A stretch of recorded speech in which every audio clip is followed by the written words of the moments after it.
Boa noite! Estou muito feliz de estar aqui apresentando esse nosso trabalho para vocês. Então, first things first, os slides já estão disponíveis, tá? Tá nesse link aqui, vocês podem baixar o PDF também. Mas o link vai ficar em toda a apresentação também. Então, eu sou o Henrique, eu vim lá de Porto Alegre, sou responsável pelo grupo de inteligência artificial na saúde, lá da PUC do Rio Grande do Sul. E esse trabalho está nesse contexto. Mas, assim, só para a gente recapitular, eu vou falar aqui sobre aprendizagem não supervisionada na saúde. Então, só para alinhar conceitos, a gente tem a aprendizagem supervisionada, que é essa aprendizagem onde a gente vai dizer para a máquina quais são os rótulos certos. Eu tenho rótulos de gatinhos, esse registro aqui é um cachorro, e baseado nesses registros que eu digo para ela qual é a verdade, a minha verdade sobre aquele registro, ela vai começar a extrair padrões. Então, a gente chama esse aprendizado do aprendizado preditivo. Mas o que eu vou falar aqui é o aprendizado não supervisionado, que é um aprendizado descritivo. Então, tem uma atividade bem clássica no aprendizado não supervisionado, que é o agrupamento. Então, o agrupamento, eu vou dar um conjunto de registros para esse algoritmo e ele vai agrupar esses registros conforme similaridades, características dos atributos. Então, esse é bem comum, a gente quer clusterizar ou agrupar um perfil de usuários dentro de um banco, e eu tenho perfil A, B e C, e eu vou tentar agrupar esses usuários de forma não supervisionada, eu não preciso dizer para o algoritmo qual é o grupo certo, e ele vai agrupar esses meus registros ou esses meus usuários. Outra atividade bem clássica é a detecção de anomalia ou detecção de outliers. Ao invés de eu tentar colocar as pessoas em grupos, eu vou avaliar quais são os grupos e quem não está em nenhum desses grupos. E no aprendizado não supervisionado, a gente tem um parâmetro mágico, que no caso da clusterização lá do agrupamento, é dizer quantos grupos eu quero. Aqui eu também tenho um parâmetro mágico que é para dizer qual é a contaminação da minha base de dados. Então eu preciso dizer para o algoritmo quantos registros ele vai definir como são outliers. Né? Então a gente tem parâmetros, assim como no supervisionado também. Outra atividade bem clássica do aprendizado não supervisionado é a redução de dimensionalidade. Hoje a gente faz menos isso, porque a gente tem uma capacidade de computação maior, mas quando eu não tinha essa capacidade, eu precisava, então, diminuir a quantidade de atributos dos meus registros. Então, se eu tenho atributos que são muito semelhantes, esse algoritmo ele vai condensar esses atributos num só, eu vou diminuir o número de dimensões do meu problema, e aí sim vou passar para um aprendizado supervisionado, por exemplo. E dentro da processamento de linguagem natural, a gente também tem vários algoritmos de aprendizado não supervisionado. Então, a gente tem, por exemplo, TF-DF, que vai definir a relevância de uma palavra para um texto. Mas a gente tem outro algoritmo que foi criado pelo Mikolov em 2013, que revolucionou completamente o processamento de linguagem natural, que são os word embeddings. Então, a ideia do word embeddings é que eu dou um conjunto, um volume gigantesco de textos para esse algoritmo, e ele vai começar a extrair dessas palavras o que elas significam. Então, antigamente, eu precisava de um especialista para dizer que a palavra câncer ela tem dois significados. Ela tem o significado de uma doença, ela tem o significado de um signo. E aqui, nesse aspecto, ele vai aprender o significado das palavras automaticamente pelo contexto onde elas aparecem. Então, eu começo a entender que eu tenho palavras similares, por exemplo, cirurgia, irurgia, CRG, tudo isso são palavras iguais. E ele consegue entender pelo contexto onde essas palavras aparecem. E ele também consegue fazer relação. Então, tem essa regra de 3, por exemplo. Homem está para rei, assim como mulher está para. E toda essa definição automática que o algoritmo faz ajuda depois um algoritmo de aprendizado supervisionado, por exemplo, as redes neurais, a aprender sobre aquele texto. Então, se eu quero agora ensinar análise de sentimento para um algoritmo, ele vai entender que a palavra bom e a palavra ruim, elas têm sentidos opostos. E isso vai ajudar o algoritmo na definição ou no classificador que ele vai montar. Mas como o aprendizado ele sempre tem um viés, nesse caso aqui do word embeddings, eu posso ter um viés, por exemplo, de gênero. E a USP fez uma análise desse tipo. Deu vários textos da Wikipedia e fez essa brincadeira. Homem está para médico, assim como mulher está para enfermeira.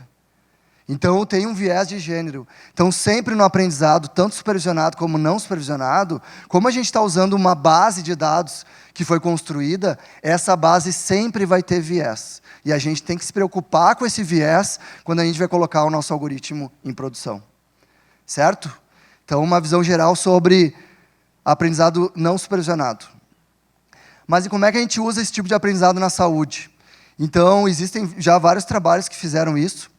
E o livro do Eric Topol, ele compila diversos trabalhos da inteligência artificial na saúde. Tanto aprendizado supervisionado como não supervisionado. É um livro que é a bíblia agora da inteligência artificial na saúde, porque a gente tem diversos exemplos de como aplicar a IA na saúde. Mas a maior parte desses exemplos é tentando melhorar o trabalho do médico, que é tentando fazer tratamento automático ou diagnóstico automático baseado em dados. E a gente não pensa na parte, por exemplo, dos enfermeiros, farmacêuticos, nutricionistas e fisioterapia. Então, tem ainda muito trabalho onde a gente pode avançar dentro da inteligência artificial na saúde. E quais dados que a gente tem no ambiente hospitalar para trabalhar com algoritmos de aprendizado supervisionado ou não supervisionado? Então, os dados mais básicos é dados de medicamento, qual o medicamento que o paciente está tomando. Eu tenho dados de laboratório, de exames de sangue ou qualquer tipo de exame para definir a qualidade desse paciente. Eu tenho exames de imagens, que é o que mais é utilizado na pesquisa. Eu quero substituir o médico na hora da radiologia de fazer o laudo. Ainda vai demorar muito tempo para isso acontecer. E eu tenho lá a parte textual. Então, essa parte do Word Embeddings, ela ajuda muito a gente entender conceitos da medicina nesses textos que são super difíceis de a gente entender, que são textos no ambiente hospitalar, que eles são super desestruturados. Então, um exemplo de trabalho de aprendizado não supervisionado na saúde é eu pegar todos os procedimentos que aconteceram com o paciente, ou o procedimento cirúrgico, os medicamentos que ele tomou e também os exames. Eu vou olhar esses procedimentos e começar a definir um padrão. Pô, então um cara que tem um problema de pulmão, ele vai fazer um raio-x, depois ele vai tomar um medicamento para esse problema pulmonar que ele tem. Se entra um novo paciente com problema do pulmão, ele faz raio-x e toma um medicamento diferente, eu não preciso de ninguém dizendo que esse processo ou esse protocolo está certo ou errado. Pelos padrões que eu tenho na minha base de dados, por várias vezes terem acontecido esse mesmo paciente entrar com esse mesmo procedimento, esse mesmo medicamento, eu consigo agora detectar que houve ou um medicamento não foi dado, ou um medicamento foi dado por excesso. Ou um procedimento foi feito por excesso, ou um procedimento não foi feito. Então, eu tenho como analisar procedimentos fora do padrão, sem um especialista me dizer o que é certo e o que é errado. Aprendizado não supervisionado. O mesmo trabalho fez essa análise com relação aos exames dos pacientes. Então, eu dou um medicamento para um paciente, o exame dele vai sofrer uma alteração, né, de uma melhoria esperada. Se eu der esse mesmo medicamento e esse exame não seguir esse mesmo padrão que todos os outros pacientes seguiram, então eu dou um alerta para o médico, um alerta para o profissional da saúde, para que ele avalie esse medicamento porque teve alguma coisa de errado. E nenhum profissional precisa dizer qual é o fluxo certo desse exame, porque pelos dados, pelo grande volume de dados que eu vou ter no meu ambiente hospitalar, eu vou conseguir gerar esse padrão automático. E quando um paciente sair desse padrão, eu dou um alerta. Aprendizado não supervisionado. Na parte farmacêutica também. Eu tenho lá um paciente que tem uma qualidade específica, um problema específico, e sempre é dado um conjunto de medicamentos para esse tipo de paciente. Então, eu consigo utilizar um algoritmo para definir qual é o padrão de medicamentos para uma certa doença, sem nenhum profissional precisar avaliar isso. Aprendizagem não supervisionada de novo. Mas eu posso avaliar prescrições fora do padrão, que é o trabalho que eu vim apresentar para vocês hoje. Então, eu vou analisar como que os medicamentos são dados para os pacientes, e a partir do momento que um médico define um outro tipo de tratamento que não é o comum, ou uma outra forma de dar esse medicamento que não é comum, vai dar um alerta para o farmacêutico fazer essa análise. E esse trabalho, ele se baseia numa estrutura de dados que são os grafos. E eu vou utilizar um algoritmo de aprendizagem não supervisionada sobre esses grafos para fazer a análise de quais medicamentos são fora do padrão, quais medicamentos são dentro do padrão. E esse algoritmo é um algoritmo super conhecido, que é o PageRank. PageRank é um algoritmo que foi criado pelo Google lá em 98, se eu não me engano. E ele é um algoritmo que faz aprendizagem não supervisionada, e eu vou explicar para vocês por quê. Vai ser a parte mais teórica da apresentação, tá? O resto vai ser bem light. Mas vamos ver se eu consigo ser didático o suficiente. Então, o algoritmo do PageRank é um algoritmo de random walk, ou de passeio aleatório. A ideia desse algoritmo é eu tenho várias páginas da internet. Se eu aleatoriamente começar a caminhar sobre essas páginas, qual é a chance de eu cair nessa página aqui? Páginas que têm mais links, têm mais chances de eu cair nela. Então, esse algoritmo ele trabalha nessa ideia. Como é que ele funciona? Então, eu tenho as páginas ali, como se fossem os vértices do meu grafo, e os links entre uma página e outra são as arestas, né? São essas flechinhas. Como é que começa, né? Eu tenho uma fórmula matemática que define isso e vou tentar explicar para vocês de uma maneira mais didática. Eu começo com todas as páginas valendo 1. Então, eu vou imaginar que todas as páginas têm o mesmo valor, têm a mesma probabilidade de eu cair nelas. Para cada página que a página A aponta, ela vai pegar o valor dela e mandar para essa outra página. Então, por exemplo, ali, a página C, ela está apontando para A, para B e para D. E ela tem o valor 1. Eu vou pegar esse valor 1, dividir por 3, porque são 3 links que ele tem, e passar esse valor de 0,33 para cada um deles. Então, no próximo passo, a página A fica com o valor 0,33, porque ela só tem um link de uma página que valia 1, e essa página que valia 1, ela tinha 3 links. Então, ela recebeu só 0,33.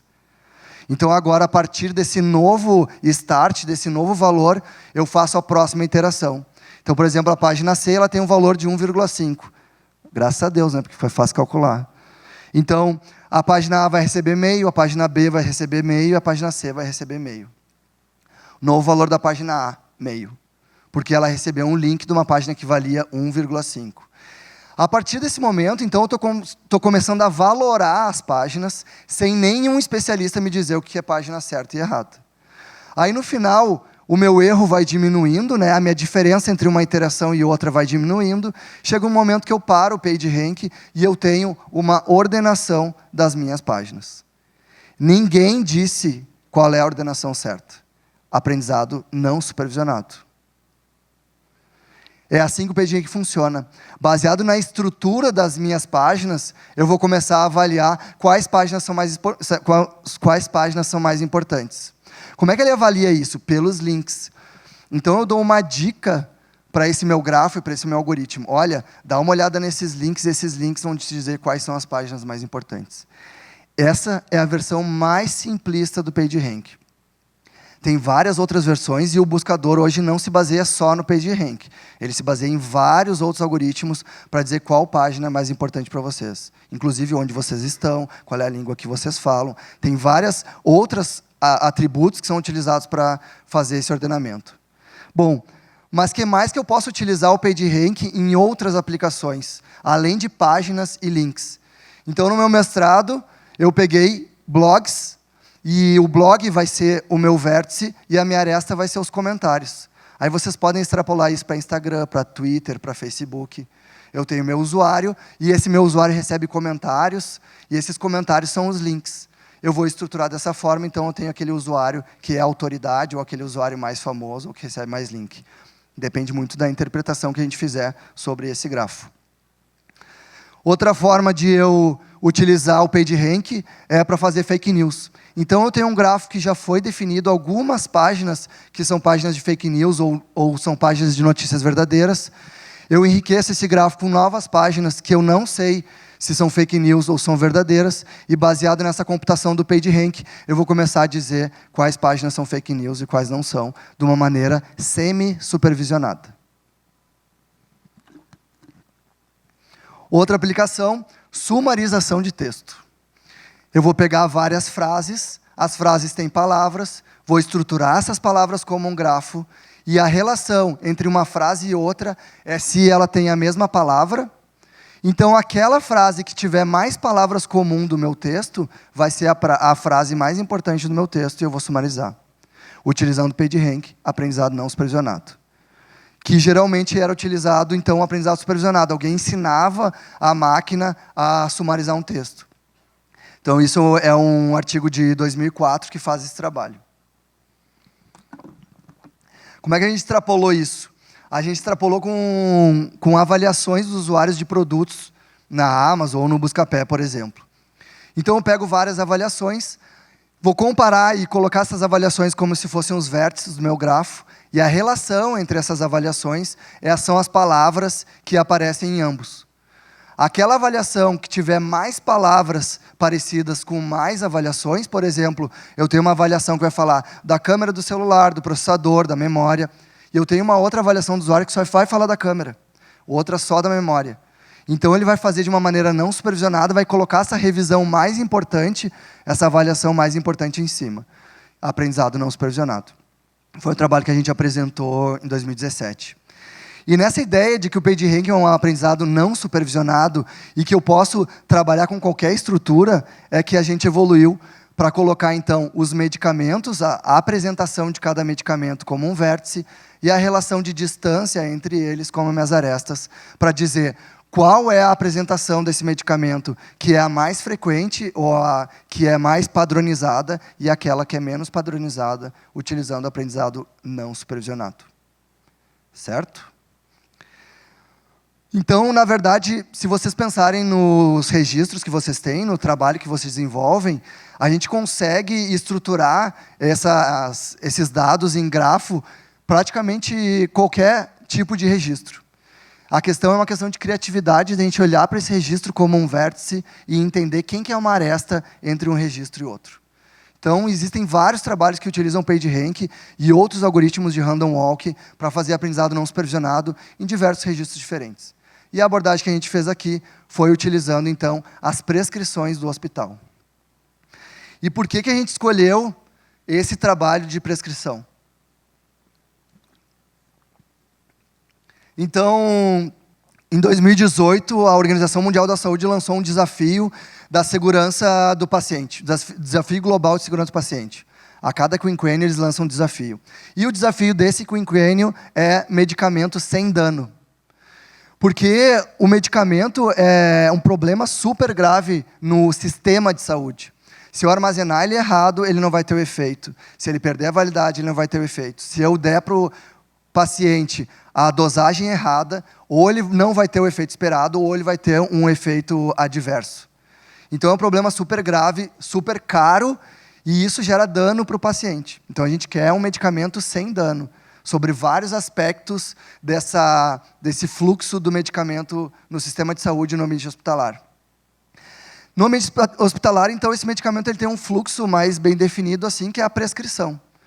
O médico faz a prescrição, o farmacêutico ele vai triar essa prescrição, é um processo normal, não se assustem com isso, o médico não ficou ofendido com o farmacêutico reavaliando essa prescrição. Depois o farmacêutico vai dispensar ela, vai dar para o enfermeiro, e o enfermeiro vai administrar esse medicamento. E eu tenho, então, vários passos aí dentro desse fluxo que eu tenho que criar barreiras para que esse dano, se ele aconteceu na prescrição, ele não chegue no paciente. Se ele aconteceu na triagem, se ele aconteceu na dispensação, né, ele pode dispensar um medicamento com um nome parecido, dispensar errado, e na administração. Né, o medicamento ele tinha que ser oral e o enfermeiro pode colocar intravenoso. Eu tenho que ter várias barreiras para evitar que esse dano chegue no paciente. E esse trabalho de eu ordenar as prescrições de acordo com a importância ou com a padronização delas, ele vai atuar em cima da triagem farmacêutica, especificamente, que é um trabalho que é desenvolvido pelos farmacêuticos no ambiente hospitalar, no Brasil e no mundo inteiro. Não quer dizer que todos os hospitais tenham, porque eu preciso ter farmacêuticos e em geral, eu tenho muita demanda para o farmacêutico também fazer esse trabalho. Então, são vários trabalhos que o farmacêutico faz num hospital, então nem todos os hospitais conseguem fazer triagem de medicamentos. E a triagem, hoje em dia, o farmacêutico tem uma lista de prescrições e ele não sabe qual é a prescrição mais crítica ou menos crítica. Ele vai avaliar todas ao mesmo tempo. Vai ter que avaliar todas. Então, imagina no hospital lá como Conceição de Porto Alegre. Eu tenho 1000 prescrições por dia. Em média, essas prescrições têm 10 medicamentos por prescrição. E eu tenho 3 farmacêuticos trabalhando em turnos para avaliar 1000 prescrições. Sem chance de ele conseguir fazer esse trabalho com qualidade em todas as prescrições. Eu preciso ordenar para ele isso, para ele saber qual que é a prescrição mais crítica, para ele dar atenção nessa prescrição primeiro. Como é que a gente faz isso? No artigo que a gente publicou, a brincadeira era o algoritmo não supervisionado encontrar quais eram as prescrições de um medicamento específico que tinham subdosagem e superdosagem. Por mais que seja um aprendizado não supervisionado, eu consigo avaliar esse algoritmo porque eu sei qual é a dosagem máxima pela bula e qual é a dosagem mínima. Então, eu consigo medir qual algoritmo está acertando mais com relação à superdosagem e subdosagem. Mas isso não quer dizer que esse é o único problema que a gente tem no hospital. A gente tem vários outros problemas. Então, aqui a gente tem o aciclovir, e esse círculo maior é essa prescrição que é mais frequente. Então, são... Meu Deus, tudo errado ali. 3 vezes ao dia, 200 miligramas. Essa é a prescrição mais frequente no Hospital Conceição, lá em Porto Alegre, do aciclovir. Então, provavelmente, essa prescrição está tudo certo. E essas bolinhas menores são prescrições menos comuns, menos frequentes. Algumas delas podem estar fora do padrão e ser um problema, ou algumas delas podem estar fora do padrão porque é um paciente fora do padrão. E é um problema em potencial, não quer dizer que todas elas têm problema. É só para o farmacêutico focar mais nessas que têm um potencial maior de ter um problema. Como é que a gente estrutura isso em grafo? Então, aquele plano cartesiano onde eu tenho a frequência diária e a dose para cada um desse momento que ele vai tomar, eu consigo colocar num gráfico cartesiano, num plano cartesiano, e relacionar essas formas de prescrever um medicamento pela distância entre elas. Aí eu uso uma outra versão do PageRank, que é eu não inicializo todos os nodos com o valor 1. Eu inicializo com quantas vezes essa prescrição foi prescrita no ambiente hospitalar. Então, eu tenho uma ali que foi prescrita 40 mil vezes, a outra 1000 vezes, 2000 vezes. O que isso me dá de informação nesse algoritmo? Que esse nodo, esse vértice, ele é mais importante que os outros de largada. Então, os caras que estão em volta dele podem ser diferentes, ou podem ter uma menor quantidade no ambiente hospitalar, mas eles podem ser uma prescrição que não é tão fora do padrão, quando um que está lá super distante e foi prescrita 25 vezes, por exemplo. Esse cara é muito mais fora do padrão. Então, eu rodo o PageRank, eu vou ter uma valoração sobre esses nodos, eu vou poder ordenar eles e mostrar para o farmacêutico. Na brincadeira de definir outliers, quer dizer quem está fora do padrão e dentro do padrão, eu ainda preciso desse parâmetro mágico que faz esse corte. Então, a gente faz vários cortes dentro do nosso algoritmo e vários outros algoritmos de estado da arte para fazer essa comparação entre qual algoritmo que vai organizar melhor esses medicamentos. E qual que foi o melhor? O nosso. Então, esse algoritmo, porque ele tem essa inicialização diferente e ele leva em consideração a densidade, a distância, a centralidade desses medicamentos, ele consegue, então, organizar quem que está fora do padrão e dentro do padrão melhor que outros algoritmos de estado da arte. E essa distância que eu meço entre uma região do meu grafo e outra, pode ser uma distância euclidiana, que é o quão longe está um do outro, mas pode ser distância de cosseno, similaridade de cosseno, pode ser a distância de Jacquard, Mahalanobis. Tem várias distâncias que a gente pode utilizar dentro de um espaço dimensional. No caso, o algoritmo que foi melhor foi o algoritmo que utilizou a distância de Jacquard, e é esse algoritmo que a gente usa. Além dele ser melhor em termos de achar os medicamentos fora do padrão, ele é melhor em termos de desempenho. Porque os outros algoritmos eles vão considerar cada ponto independente entre si, e o nosso algoritmo ele agrupa esse ponto nesse valor que eu dou inicial do PageRank. Então, eu estou trabalhando com muito menos pontos do que o algoritmo que eu estava comparando, que estava trabalhando com, 40 mil pontos, eu estava trabalhando com 100 pontos. Porque quando eu recebo esses dados, eu compilo eles antes de gerar os outliers. Então, ele é bem mais eficiente também. Então, qual é a abordagem de utilizar esse algoritmo? Eu não quero mais saber se ele está dentro ou fora do padrão. Eu quero saber qual é a distância dele para o padrão. Então, eu consigo ordenar meus medicamentos dizendo, olha, esse medicamento ele tem um score 3, ele está muito fora do padrão, avalie esse medicamento primeiro. Consigo ordenar tanto os medicamentos quanto os pacientes. O que a gente consegue com esse algoritmo, que está lá no artigo, que foi uma avaliação qualitativa? Quando eu tenho os números dizendo qual é o algoritmo que ganhou, é uma avaliação quantitativa. Um bateu 95%, o outro 80%. Aqui eu estou fazendo uma avaliação qualitativa. Qual é o erro que esse algoritmo pega? Como a gente está trabalhando com dose e frequência, então um erro esperado é um erro de dose. O cara recebeu um paracetamol acima da dosagem máxima. Bom, o farmacêutico vai avaliar se ele é um paciente com sobrepeso ou se está realmente fora do padrão essa dosagem. Como a gente trabalha com frequência, ele analisa também frequências. Então, ali, ele deveria ter dado o clopidogrel uma vez ao dia, e ele está dando de 8 em 8 horas. Não é o padrão do hospital, não é protocolo do hospital dar de 8 em 8 horas. Mas ele encontra também uma apresentação fora do padrão. Eu tenho no hospital uma hidralazina de 25 miligramas, e o médico deu uma de 50, então eu tenho um comprimido de 50 miligramas, e o paciente vai receber só 25. Então o cara vai partir o medicamento da metade, a outra ele vai jogar fora. Sendo que é um medicamento que não pode ser partido, né? Ele tem uma camadinha que protege antes de chegar no estômago. Então, ele não pode ser partido. Então, uma apresentação inadequada. Por que ele descobriu isso? Porque é um aprendizado não supervisionado. O farmacêutico não diz para ele procurar só overdose e subdose. Ele vai ver pelo padrão quais são as diferenças, o que é mais padronizado e menos padronizado, e qualquer tipo de erro fora do padrão ele vai apresentar. Então, essa é a vantagem do aprendizado não supervisionado. A gente tem o viés dos dados, mas não tem o viés da aprendizagem. Eu não estou dizendo para ele o que é certo e errado. Ele vai me dizer o que é certo e errado. O que mais que a gente conseguiu detectar é que a gente tem um padrão de tempo de internação dos pacientes. O paciente que recebe uma prescrição fora do padrão, em média, vai ficar 7 dias a mais no hospital. Eu estou comparando pacientes com complexidades iguais. Então, aqui eu tenho um paciente de complexidade 6. Estou comparando com um paciente que recebeu uma prescrição fora do padrão, complexidade 6. Ele fica, em média, 7 dias a mais no hospital.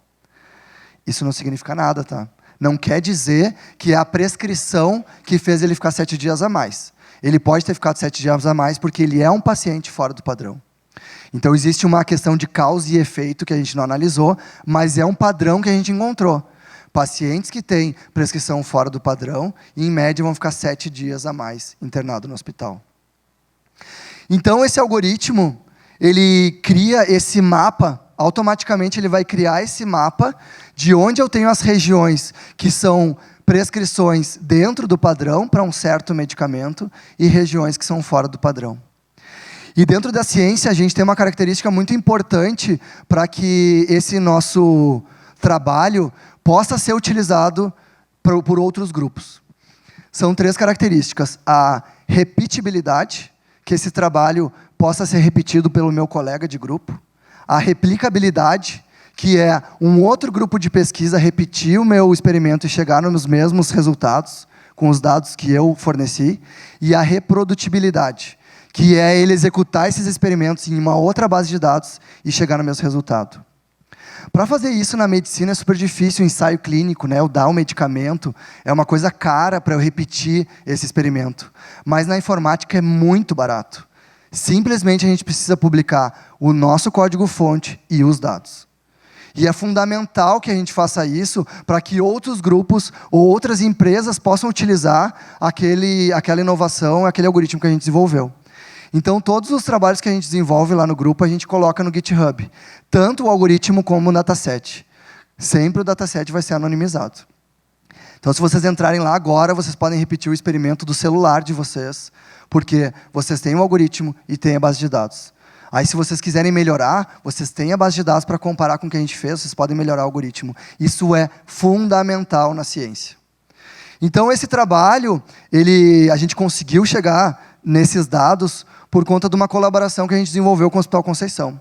Eu sou da PUC, a Ana Helena é farmacêutica do Conceição, foi por isso que a gente começou com esse trabalho de medicamentos. Por coincidência da natureza, a Ana Helena é minha irmã. O que é maravilhoso, porque a gente passava horas e horas discutindo sobre trabalho, né? E a gente conseguia, então, entender, a gente conseguia se entender, né? Que é uma comunicação difícil entre o cara da computação e o cara da saúde, de o que a gente precisava melhorar no algoritmo, e como ela é doutora em química e fez graduação em farmácia, ela também entendia de pesquisa. Então, é uma colaboração que gerou esse fruto, que é o Grupo de Inteligência Artificial na Saúde. Ele começou com o Hospital Conceição, mas depois, no ano passado, entraram mais 6 hospitais para colaborar com o grupo, fornecer dados e testar os algoritmos que a gente gera. Mas, quando a gente escreveu o projeto em 2017, e a gente foi aprovado, a gente não impactou a vida de ninguém ainda. Quando a gente teve o artigo publicado em 2018, a gente não impactou a vida de ninguém. Quando a gente ganhou os prêmios do Sírio-Libanês e os 2 prêmios do Google, a gente não impactou a vida de ninguém. Então, assim, é fundamental a gente ter ciência básica, ciência aplicada, que é esse caso. Mas a gente queria dar um passinho um pouquinho para frente, que é aplicar esse nosso algoritmo no dia a dia do ambiente hospitalar. Por conta disso, a gente criou uma empresa que se chama No Harm. Ela é para comparar com aquele desafio global da OMS, que é o Without Harm. Então, é uma homenagem àquele desafio que nos deu inspiração para criar esse algoritmo. E essa empresa ela tem essa função de aplicar o que a gente está desenvolvendo nos hospitais. Como ela avança para um setor de gerenciamento de risco dos hospitais, ela tem essa ideia de cuidar do paciente. Mas, como a gente tem essa veia de publicar tudo que a gente faz, ela é uma startup sem fins lucrativos e todos os códigos que a gente desenvolve estão no GitHub também. Então, palmas!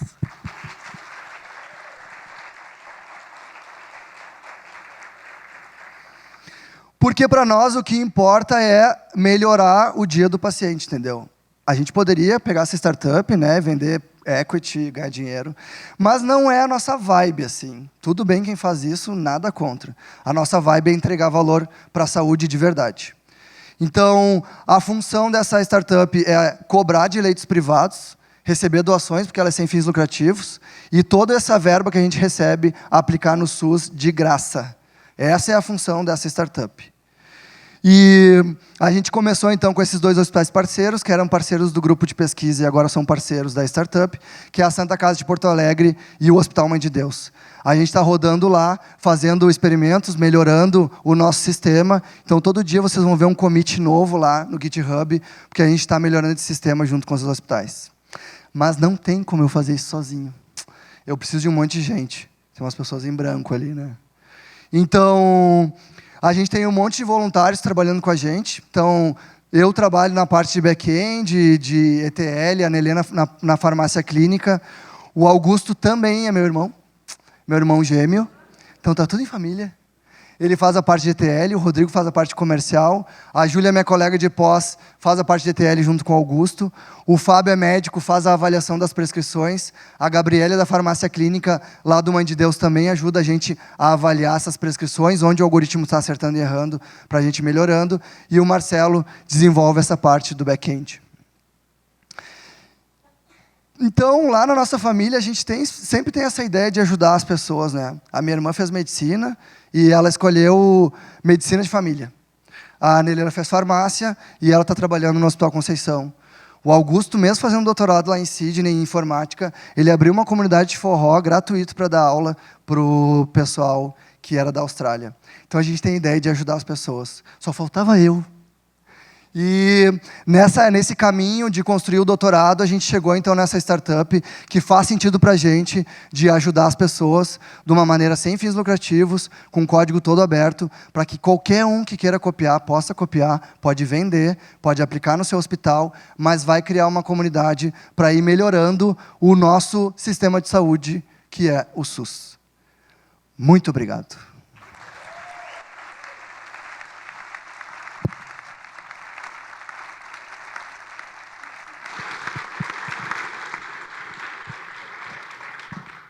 Parabéns, Henrique. A apresentação foi muito boa. Obrigado. A gente tem aqui várias perguntas, o pessoal fez bastante pergunta. Não vai dar tempo de fazer todas, mas eu selecionei umas especialmente aqui. Vamos lá, que o tema é legal. A primeira que eu tentei juntar duas que são meio parecidas é a seguinte: com tantas métricas, por que vocês escolheram essas 3? E tem outra pergunta que é: como foram calculadas a precisão e o recall, já que o aprendizado é não supervisionado? Então, você tinha prescrições rotuladas, como que funcionou? O que a pessoa quis dizer com métricas, que a gente usou 3? Acho que é a precisão, recall e o F-measure ali. Ah, entendi. Entendi. É mais essa veia da computação, entendeu? Lá na medicina o pessoal usa a área sobre a curva, mas na computação, nos artigos de computação, todo mundo usa F-measure, recall e precisão. Então a gente segue a boiadas, tá? Porque senão o revisor vai ler e vai chegar e falar assim, tá, mas por que tu não usou F-measure? Porque todo mundo usa F-measure. Então, na computação, essa métrica é a métrica padrão de aprendizado supervisionado, né? Porque eu sei qual é a resposta certa. Por mais que eu esteja num aprendizado não supervisionado, como eu quero avaliar os algoritmos e eu quero fazer essa avaliação automática, eu não quero rodar um algoritmo e pedir para a Ana avaliar todas as respostas de todos os algoritmos, de todas as rodadas. Eu quero automatizar esse processo. Como é que eu faço? Eu abstraio um pouco os meus problemas e digo que eu só tenho 2 problemas, superdose e subdose. Aí transformei isso num aprendizado supervisionado não, numa avaliação que eu consigo fazer comparação entre os algoritmos. O aprendizado é não supervisionado, mas a avaliação, eu estou avaliando o que ele definiu de outliers e inliers, dizendo que inlier é aquela prescrição que não tem superdose nem subdose, e outlier tem superdose e subdose. Então, eu consigo comparar os algoritmos. Comparar qual foi melhor, mesmo tendo aprendizado não supervisionado. Então, não quer dizer que eu tenho aprendizado não supervisionado, que eu não consigo avaliar esse aprendizado automaticamente. Mesma coisa sumarização. Eu consigo avaliar a sumarização automaticamente. Eu consigo analisar aquelas revisões lá automaticamente também. Porque eu tenho alguma informação. Por exemplo, nas revisões, tá? Eu tenho lá os joinha. Quanto mais joinha eu tenho, quer dizer que essa revisão é mais importante. Por mais que eu tenha aprendido de forma não supervisionada com os textos, eu comparo com os joinhas e vejo qual algoritmo aproxima aquela revisão importante daqueles que têm mais thumbs up. Será que eu respondi? Acho que sim. Eu juntei outras 2 perguntas aqui também, elas têm um teor meio parecido. A primeira é: como saber se os dados que foram usados para treinamentos realmente representam um protocolo correto? E se você já tem as dosagens mínimas e máximas na bula, por que você usa o algoritmo? Maravilha! Essas perguntas são super frequentes. Maravilhosa pergunta. Então, assim, qual é a ideia, né, a hipótese do colega? Se eu tenho um hospital onde o cara usa sempre errado o medicamento, o algoritmo vai aprender errado, porque ele é não supervisionado, e ele se baseia na frequência com que isso mais aparece. Exatamente, vai aprender errado. E quando a gente chega nos hospitais, eles têm essa mesma crítica. Tá, mas então se o médico prescrever errado aqui durante 5 anos, o algoritmo vai aprender errado. Vai aprender errado. Mas qual a chance disso acontecer? Então o médico está matando uma galera, né? Então, assim, é uma hipótese super válida, a gente leva ela em consideração, mas a gente tem essa outra hipótese que é, olha, a gente tem uma chance bem grande dos médicos estarem prescrevendo mais certo do que mais errado. Com relação à continuação, bom, mas se tu tem a dose máxima mínima, por que tu não coloca um if else lá e está resolvido? Pode ser. Mas qual é a questão? Eu não quero programar todos esses if else. E se mudar o protocolo daqui 5 anos, eu tenho que ir lá e programar de novo. Eu quero que ele aprenda sobre os dados. E eu teria que ver todas as bulas de todos os medicamentos. Aqui eu não vejo a bula de ninguém. Ele vai ver pela distribuição.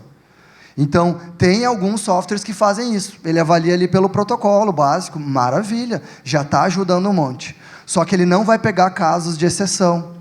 Ele vai considerar só superdose e subdose. Então, por exemplo, o teu protocolo não vai avaliar a apresentação inadequada, porque isso não foi programado.